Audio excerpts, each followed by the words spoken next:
بسم اللہ الرحمن الرحیم۔ السلام علیکم ورحمۃ اللہ وبرکاتہ۔ عزیز طلبہ و طالبات، اسٹڈی سیکرٹس میں آپ سب کو خوش آمدید کہتے ہیں۔ جی اسٹوڈنٹ، آج ہم جماعت دہم کی مطالعہ پاکستان میں باب نمبر 1 پاکستان کی نظریاتی اساس میں ٹاپک پڑھیں گے، نظریہ کی اہمیت، امپورٹنس آف آئیڈیالوجی۔ پڑھنے کا انداز پہلے سے بہت مختلف ہوگا کیونکہ ہم ایک ایک لائن کی وضاحت کریں گے اور اس طریقے سے پڑھیں گے کہ پڑھنے کے دوران ہی آپ کو یہ سوال یاد ہو جائے گا۔ نظریہ لوگوں کی سوچ کی عکاسی کرتا ہے، اقوام اسی وجہ سے زندہ نظر آتی ہیں۔ پہلی لائن ہے اور پہلی لائن کو انڈر لائن کیا گیا ہے، سوچ کی عکاسی۔ بہت سے طالب علم ایسے ہیں جنہیں پیراگراف مکمل طور پر سمجھ نہیں آتا یا پھر مشکل ہوتا ہے اور وہ لائنوں کو آگے پیچھے کر دیتے ہیں، مشکل محسوس ہوتا ہے۔ لہٰذا ہماری کوشش یہ ہے کہ ہم ایک ایک لائن پر ہیڈنگ بنائیں اور اس ہیڈنگ کو آپ ذہن میں رکھیں گے تو آپ کو مطالعہ پاکستان انتہائی آسان اور دلچسپ لگے گا اور سوال آسانی سے یاد ہو جائے گا۔ تو پہلی لائن میں جو چیز آپ نے یاد رکھنی ہے، سوچ کی عکاسی۔ نظریہ لوگوں کی سوچ کی عکاسی کرتا ہے، اقوام اسی وجہ سے زندہ نظر آتی ہیں۔ دوسری جو لائن ہے یا دوسرا جملہ ہے، اس میں جو مین فوکس ہے، نظریہ انسان کے ایک دوسرے کے ساتھ قومی حقوق و فرائض کی وضاحت کرتا ہے۔ تو یہاں پر جو لفظ آپ نے یاد رکھنا ہے ترتیب کے ساتھ وہ ہے حقوق و فرائض کا تعین۔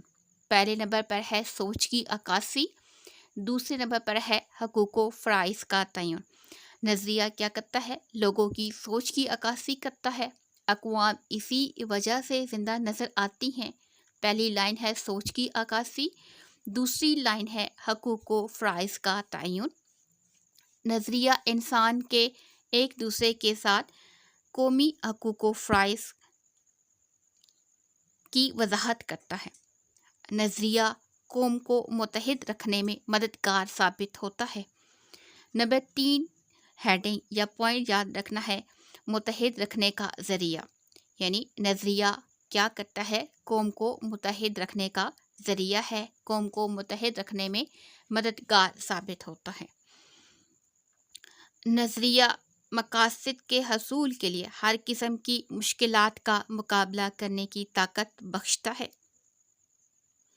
نظریہ مقاصد کے حصول کے لیے جدوجہد کا جذبہ پیدا کرتا ہے اور مقصد کے حصول کو یقینی بناتا ہے۔ ڈی اسٹوڈنٹ، ان 3 جملوں میں جو امپورٹنٹ ورڈز ہے ہیڈنگ کے لیے وہ ہے مقاصد کے حصول یا مقصد کا حصول۔ پہلا جملے میں سوچ کی عکاسی ہے، دوسرے جملے میں ہے حقوق و فرائض کا تعین، تیسرے میں ہے قوم کو متحد رکھنے میں مددگار، چوتھا نمبر ہے مقاصد کا حصول۔ نظریہ مقاصد کے حصول کے لیے ہر قسم کی مشکلات کا مقابلہ کرنے کی طاقت بخشتا ہے۔ نظریہ مقاصد کے حصول کے لیے جدوجہد کا جذبہ پیدا کرتا ہے اور مقصد کے حصول کو یقینی بناتا ہے۔ نمبر 5 پوائنٹ ہے انقلاب کو جنم دینا۔ نظریہ کیا کرتا ہے؟ انقلاب کو جنم دیتا ہے اور اس کی وجہ سے نئی راہیں نکلتی ہیں۔ ڈیئر اسٹوڈنٹ، ابھی ہم نے ایک پیراگراف پڑھا ہے، نظریہ کی اہمیت، امپورٹنس آف آئیڈیالوجی، اور یہاں پر ہم نے 3 مین پوائنٹس یا 3 ہیڈنگ جو ہے 5 مین پوائنٹس اور 5 ہی مین ہیڈنگ جو ہیں وہ نکالی ہیں، جو کہ انتہائی اہم ہیں نظریہ کی اہمیت والے سوال کو ترتیب سے یاد رکھنے کی۔ پہلے نمبر پر ہے سوچ کی عکاسی، دوسرے نمبر پر ہے حقوق و فرائض کا تعین، تیسرے نمبر پر ہے قوم کو متحد رکھنے میں مددگار، اور چوتھے نمبر پر ہے مقاصد کا حصول، پانچویں نمبر پر ہے نظریہ انقلاب کو جنم دیتا ہے۔ نیکسٹ پیراگراف کی طرف بڑھتے ہیں۔ کوئی بھی نظریہ فوراً وجود میں نہیں آتا، بلکہ اس کے پیچھے کچھ واقعات کام کر رہے ہوتے ہیں۔ عام طور پر نظریہ معاشرے کے پسماندہ لوگوں میں محرومی کو ختم کرنے کے لیے وجود میں آتا ہے۔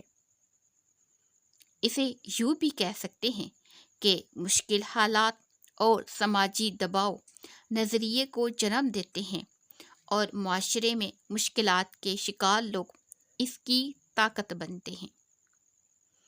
نمبر 6 ہے نظریہ فوراً وجود میں نہیں آتا۔ نظریہ فوراً وجود میں نہیں آتا، اس چیز کو آپ نے ذہن میں رکھنا ہے تو آپ کو یہ تینوں لائنیں آسانی سے یاد ہو جائیں گی۔ یعنی کوئی بھی نظریہ فوراً وجود میں نہیں آتا، بلکہ اس کے پیچھے کچھ واقعات کام کر رہے ہوتے ہیں۔ عام طور پر نظریہ معاشرے کے پسماندہ لوگوں میں محرومی ختم کرنے کے لیے وجود میں آتا ہے۔ نظریے کے پیچھے کچھ واقعات کام کر رہے ہوتے ہیں، اور پھر جو نظریہ ہے وہ معاشرے کے پسماندہ لوگوں میں محرومی کو ختم کرنے کے لیے وجود میں آتا ہے۔ اسے یوں بھی کہہ سکتے ہیں کہ مشکل حالات اور سماجی دباؤ نظریے کو جنم دیتے ہیں۔ مشکل حالات جنم دیتے ہیں، یعنی ایسے نظریہ وجود میں نہیں آتا، اور معاشرے میں مشکلات کے شکار لوگ اس کی طاقت بنتے ہیں۔ نمبر 7 پوائنٹ کی طرف بڑھتے ہیں۔ جس طرح امریکہ اور جنوبی افریقہ میں سیاہ رنگت کے لوگوں نے مساوی حقوق کے حصول کے لیے جدوجہد شروع کی، تو ان کا نظریہ مساوی حقوق کے حصول کا تھا۔ تو ڈیئر اسٹوڈنٹ، یہاں پر امپورٹنٹ پوائنٹ جو ہے وہ ہے مساوی حقوق۔ پہلے نمبر دوسرے پیراگراف کا جو پہلا پوائنٹ ہے وہ ہے نظریہ خود بخود وجود میں نہیں آتا، اور دوسرا جو پیراگراف ہے اسی کی دوسرا پوائنٹ ہے مساوی حقوق کا حصول۔ یوں سمجھ لے کہ جنوبی افریقہ اور امریکہ کے جو سیاہ رنگت والے لوگ ہیں، جن کو بنیادی حقوق سے محروم کیا گیا تھا، ان کے سیاہ رنگت کی وجہ سے لوگ ان کو اچھا نہیں سمجھتے تھے اور ان کو نظر انداز کر دیتے تھے۔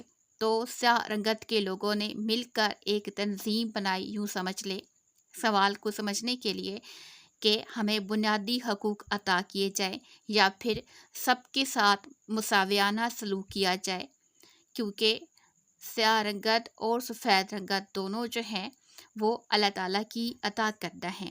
اس لیے انہوں نے سیاہ رنگت والوں نے مساوی حقوق کے حصول کے لیے جو ہے وہ جدوجہد کی، تو ایک بنیاد بنی۔ تو اسی طریقے سے نظریہ بھی ہے کہ ایک تو یہ خود بخود وجود میں نہیں آتا، اس کے پیچھے کچھ واقعات کام کر رہے ہوتے ہیں۔ بالکل اسی طریقے سے مثال دی گئی ہے کہ امریکہ اور جنوبی افریقہ میں سیاہ رنگت کے لوگوں نے مساوی حقوق کے حصول کے لیے جدوجہد کی، تو پھر مساوی حقوق کے حصول کا نظریہ جو تھا وہ ہمارے وجود میں آیا۔ ایک لمبے عرصے تک بنیادی انسانی حقوق سے محرومی نے ان میں مساوی حقوق کے حصول کے لیے ایک نظریے نے جنم لیا۔ اسی طرح برصغیر پاک و ہند کے مسلمانوں نے اپنے سیاسی و سماجی حقوق کے حصول کے لیے جب جدوجہد شروع کی، تو اس کی وجہ انگریزوں اور ہندوؤں کا ظالمانہ رویہ تھا، جس نے مسلمانوں کے اندر آزادی کی لہر پیدا کی اور مسلمانوں کے لیے علیحدہ وطن کے لیے نظریہ وجود میں آیا۔ یہاں پر علیحدہ وطن کے اصول کے لیے نظریہ جو ہے وہ پیش کیا گیا ہے۔ جو لاسٹ پوائنٹ ہے، سیکنڈ لاسٹ، پہلے تھا کوئی بھی نظریہ خود بخود وجود میں نہیں آتا، کچھ واقعات کم کر رہے ہوتے ہیں، جیسے معاشرے کے پسماندہ لوگ محرومی کو ختم کرنے کے لیے جو ہے وہ کام کرتے ہیں۔ مشکل حالات اور سماجی دباؤ نظریے کو جنم دیتے ہیں اور مشکلات کے شکار لوگ جو اس کی طاقت بنتے ہیں۔ اسی طرح مساوی حقوق کے حصول کا نظریہ امریکہ اور جنوبی افریقہ کے درمیان سہارنگت کے لوگوں نے اختیار کیا۔ پھر اس کے بعد برصغیر کے مسلمانوں نے اپنے سیاسی و سماجی حقوق کے حصول کے لیے الگ وطن علیحدہ وطن کے حصول کا نظریہ پر کوشش کی اور یہ نظریہ وجود میں آیا۔ لہٰذا ہم کہہ سکتے ہیں کہ ہر نظریہ کے پس پردہ عناصر تاریخ، روایات، رسم و رواج، مزاج، نفسیات اور مذاہب جیسے عناصر شامل ہوتے ہیں۔ یہی عناصر کسی بھی نظریے کی اہمیت کو اجاگر کرتے ہیں۔ تو لاسٹ پوائنٹ ہے نظریہ کے پس پردہ عناصر کے نظریے کے پیچھے کون سے عناصر کار فرما ہوتے ہیں۔ ایک نمبر ہے تاریخ، روایات، رسم و رواج، مزاج، نفسیات اور مذاہب۔ ڈیئر اسٹوڈنٹ، یہاں پر ہمارا جو ٹاپک ہے نظریہ کی اہمیت، امپورٹنس آف آئیڈیالوجی، وہ ختم ہوتا ہے۔ ہم نے یہ ٹاپک جو ہے انتہائی اہم ترین نکات کے ساتھ یا یوں سمجھ لے کہ ہیڈنگ کے ساتھ پڑھا ہے تاکہ آپ لوگوں کو یاد کرنے میں آسانی رہے۔ بہت سے طالب علم ایسے ہیں جو مطالعہ پاکستان سے گھبراتے ہیں، اسے خشک مضمون سمجھتے ہیں، لیکن اگر ہر چیز میں دلچسپی رکھی جائے تو وہ آسان ہو جاتی ہے، سمجھنا بھی اور پڑھنا بھی۔ تو یہاں پر ہم نے مین ہیڈنگ بنائی ہے تاکہ ایک تو ترتیب ہمارے ذہن میں برقرار رہے کہ کون سا جملہ کس جملے کے بعد آ رہا ہے، تو اس کے لیے ہم نے ہیڈنگ بنائی ہے۔ پہلی ہیڈنگ ہے سوچ کی عکاسی، دوسرے نمبر پر ہے حقوق و فرائض کا تعین، تیسرے نمبر پر ہے قوم کو متحد رکھنے میں مددگار، چوتھے نمبر پر ہے مقاصد کے حصول، پانچویں نمبر ہے انقلاب کو جنم دینا، چھٹا نمبر ہے نظریہ خود بخود وجود میں نہیں آتا، اس کے پیچھے محرکات ہوتے ہیں، تو ہیڈنگ ہوگی نظریہ فوراً وجود میں نہیں آتا۔ نیکسٹ پھر ہیڈنگ ہے مساوی حقوق کے حصول کا نظریہ، اس کے بعد ہے علیحدہ وطن کے حصول کے لیے کا نظریہ، اور پھر سب سے لاسٹ ہے نظریہ کے پس پردہ عناصر کون سے ہیں۔ تاریخ، روایات، رسم و رواج، مزاج، نفسیات اور مذاہب جیسے عناصر شامل ہیں، اور یہی عناصر کسی بھی نظریے کی اہمیت کو اجاگر کرتے ہیں۔